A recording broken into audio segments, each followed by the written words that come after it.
Muchas gracias. Doctor Carlos Sánchez Berzaín, director ejecutivo de este instituto, la doctora Beatriz Rangel y distinguidos comentaristas, señoras y señores en la sala y los que se encuentran en transmisión.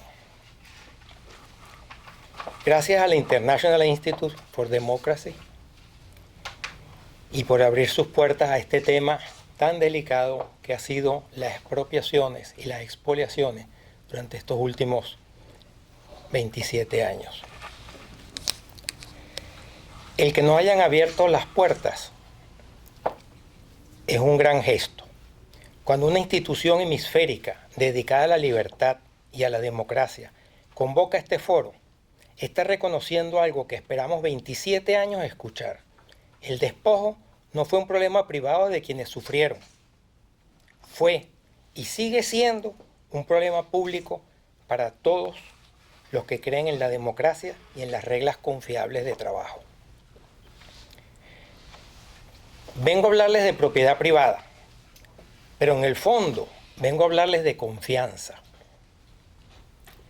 Permítanme comenzar por donde nosotros comenzamos. La expropiación es una institución legítima del derecho público, de la utilidad pública, procediendo, tiene sentencia firme, pago oportuno de justa indemnización. Así lo consagra nuestro artículo 115 de la Constitución. Con la expresión entendida de esta forma, no tenemos discusión, no hay problema. Estamos de acuerdo, tiene que existir la expropiación. Pero lo que ocurrió en Venezuela fue otra cosa completamente distinta. A partir del año 2003 y 2004, un grupo de empresarios comenzamos a documentar lo que parecía puro desorden. Con el tiempo comprendimos que era una política pública del más alto nivel, dirigida a destruir el aparato productivo privado. Y el mal ejemplo de la presidencia se generalizó y se multiplicó hacia abajo. Gobernadores, alcaldes, sindicatos, cuerpos policiales y militares aprendieron una lección devastadora. Despojar era gratis. Despojos arbitrarios, violentos o encubiertos, sin procedimiento legal y sin compensación alguna. Para evitar el pago, el régimen desarrolló todo un repertorio de subterfugios. Tuvimos que estudiarlos uno a uno y crear un glosario propio para nombrarlos. Porque la figura de expropiación indirecta, es decir, la expoliación, no existe en la legislación venezolana. De este esfuerzo nació ASOVIEX, la Asociación de Víctimas de las Expropiaciones en Venezuela, refundada luego aquí en Estados Unidos en el 2017 ante la persecución a las organizaciones civiles y con equipos activos en el terreno en diferentes estados de Venezuela. ¿De qué tamaño es este problema? Durante más de 2 décadas construimos una base de datos con las gacetas oficiales del gobierno, con las gacetas de las gobernaciones, las gacetas de las alcaldías, con expedientes judiciales, con sentencias, con la prensa y denuncias particulares que llegaban a nuestra oficina. Hoy tenemos más de 3.500 documentos, miles de ellos en el sector inmobiliario y en el campo, por supuesto, los dos más grandes. Cientos en la información y la comunicación, que son los periódicos, emisoras, televisoras, todo clasificado bajo los estándares internacionales. Esto es importante. Todas estas las tenemos clasificadas dentro de la clasificación industrial internacional uniforme, el CIIU, y en el sistema armonizado del comercio mundial. Hablo en mi sector, uno de los más golpeados. Nuestra expoliación indirecta en el estado puro, en la superintendencia de arrendamientos hay 200 y pico mil de casos, los cuales tienen regulado el precio de alquiler. En muchos casos son $2, $1 mensual por la vivienda. Y hubo en el 2014 80.000 viviendas en construcción que fueron vendidas bajo un decreto de precio máximo y produjo una gran pérdida para los constructores.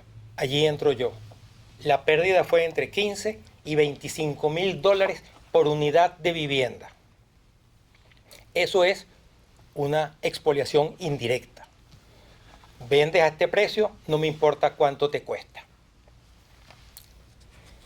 El despojo produjo 4 círculos de víctimas. Los propietarios, obviamente, sus trabajadores, los proveedores, la comunidad alrededor de esa fábrica o de ese instituto que funcionaba, y por último la ciudadanía entera. La ciudadanía es una víctima fundamental porque es la que recibió la escasez y la pobreza. Pero esas últimas víctimas son las que generan alrededor de 9 millones de venezolanos que se fueron del país. Una de las mayores poblaciones de desplazamiento del mundo, del tamaño de las que dejan guerras, con la diferencia de que aquí no cayó una sola bomba. Lo que se expuso a la gente fue la guerra contra la propiedad privada y contra la producción. Afuera, 8 millones, 9 millones de venezolanos. No había dónde trabajar. Dentro de este problema hay una capa más profunda. El trauma alcanzó a las instituciones que sostienen la propiedad.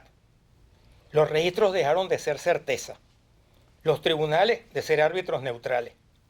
Todo siguió pareciendo legal por fuera, pero por dentro nada funcionaba. Quedaron sellos sin garantía, quedaron leyes sin derecho. Al final cada venezolano aprendió a contar con la posibilidad del despojo y una economía no funciona así. Más aún, ninguna economía puede reconstruirse dentro de la desconfianza. Venezuela entra por fin a la hora de la reconstrucción. Y su éxito no se medirá por la elocuencia de los discursos ni por la calidad técnica de las leyes. Se medirá por los hechos verificables.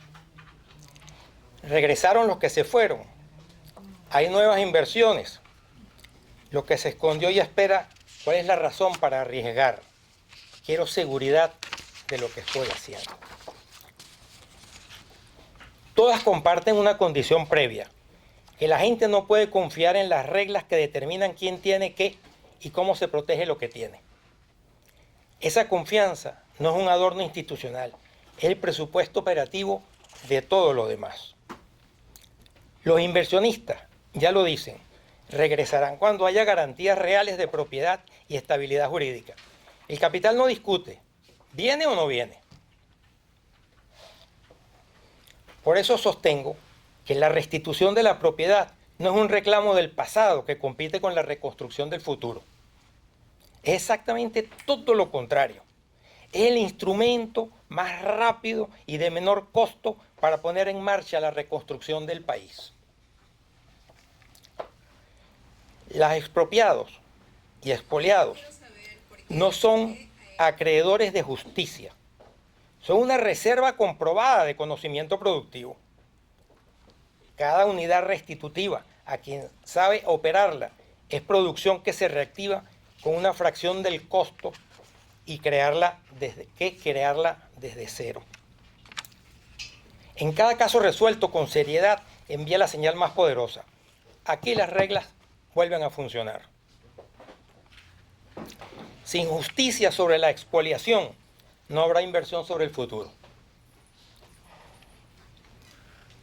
¿Y cómo se atiende una masa de casos de este tamaño? Años de estudio y experiencia comparada, resumen, les puedo dar 2 advertencias, 5 principios. La primera advertencia, no existe una respuesta única. 2 décadas de despojo acumulado exigen principios comunes y procedimientos diferenciados según cada caso. La segunda, una manera como se resuelven esos casos será en sí misma un examen del nuevo orden. Bien manejada, la restitución se vuelve pacificación. Mal manejada, siembra un resentimiento que contamina las inversiones futuras. 5 principios. Primero, el sistema debe ser suficientemente justo para ser legítimo y suficientemente expedito para ser viable. Segundo, las reglas claras y verificadas, no discrecionalidad, criterios técnicos conocidos de antemano, el valor político de turno. Tercero, la restitución primero. Siempre el propietario pueda y quien quiera reactivar. Es la vía que produce y menos cuesta. Mención especial merece a quien solo pide activos de vuelta. Tenemos muchos que dicen, dame mi activo, no quiero que me paguen. Confiando en levantar el incentivo de su futuro. Restituciones ágiles, casi inmediatas. Y el ejemplo que animaría a los demás, cuando restituir sea posible, sin compensación, habrá compensación seria, justa y admisible. 4. Pagos verificables bajo estándares internacionales, identidad, titularidad y origen de fondo, por canales ajenos a los circuitos de la desconfianza. 5. Aprender de quienes lo hicieron mal. El Perú pagó con bonos que la inflación pulverizó y lleva 40 años en tribunales. Nicaragua creó comisiones sin poder de ejecución, sus resoluciones fueron ignoradas. España, Turquía, Serbia y otros países europeos con guerra y comunismo no han podido devolver expropiaciones. Muchos no llegan ni al 10%. La lección: no basta reconocer, hay que ejecutar. Y esa ejecución necesita acompañamiento internacional. El marco que hoy acompaña la transición venezolana, único en nuestra historia, hace posible por primera vez producir unos elementos que nos lleven a la restitución. Señores, Asoviex no viene a este foro a pedir que alguien haga trabajos. Venimos a demostrarlo, venimos a ponerlo a la orden. Traemos una base de datos de 2 décadas, por sectores y por georreferencia en todo el territorio. Aportamos un glosario que identifica con precisión jurídica cada modalidad de despojo. Hemos desarrollado la metodología de priorización, facilidad de restitución, sensibilidad del sector y plazos de producción para que nos dé el orden de por dónde comenzar las restituciones. Contamos con un criterio unificado de avalúo, con actualización monetaria fundada en la jurisprudencia de nuestro máximo tribunal y en la metodología del Banco Central de Venezuela. Tenemos expedientes prototipos completos, con la autorización expresa de sus propietarios, por supuesto. Una cartera inicial cercana a los 500 millones de dólares que crece semana a semana. Un dato pido a los observadores internacionales: retener en los expedientes que hemos estructurado la deuda, que ya fue reconocida muchas veces por el propio Estado, sus institutos de tierra, sus ministerios, sus contralorías, sus comisiones de avalúo, tribunales de la República. No son litigios que hay que ganar, son deudas reconocidas que esperan un proceso honesto de pago. El inventario es la evidencia, el mecanismo es lo que Venezuela necesita construir, y ese mecanismo ya está diseñado en sus partes fundamentales. Y disponemos hoy de inteligencia artificial para estandarizar, verificar y procesar expedientes a una escala, velocidad y trazabilidad antes impensable. 20 años de conocimiento más estas herramientas, lo inmanejable se vuelve administrable. Quiero dejar algo al registro que venimos a posesionarnos. Venimos a colaborar. Llevamos años en este problema, desde el inicio mismo de las expoliaciones. No nos convoca la oportunidad del momento de hoy en día. Nos mantiene el compromiso de siempre, al servicio del país y quienes conduzcan democráticamente su reconstrucción. Ese conocimiento rendirá lo que tiene que rendir. Termino con 3 llamados. Primero, a las víctimas del despojo, dentro y fuera de Venezuela. Organícense, documenten, no le regalen su resignación al pasado. Cada expediente es un ladrillo de reconstrucción y hoy existen quien puede recibirlo y hacerlo valer. El segundo es la dirigencia democrática venezolana. La institucionalidad de la propiedad es una arquitectura central del país que tiene que ser atendida temprano y bien. Multiplica toda la reconstrucción atendida tarde. La limita.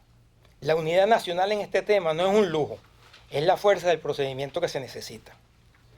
Y el tercero, a nuestros amigos de Estados Unidos y a la comunidad internacional que acompaña la transición. Observen cómo Venezuela trata a quienes fueron despojados. Eso será una de las señales más nítidas del país que está haciendo. Y esa señal no llegará por decreto, llegará con hechos. Cuando la primera finca vuelva y reabra con su propietario legítimo. Cuando el primer pago honesto se acredite. Cada uno de estos actos, algo mayor en el caso, se resuelve. Venezuela vuelve a ser un país donde las reglas significan. Quiero buscar los distintos tipos de expoliaciones, que por alguna razón la brinqué, que son más de 20 sistemas distintos de expoliaciones.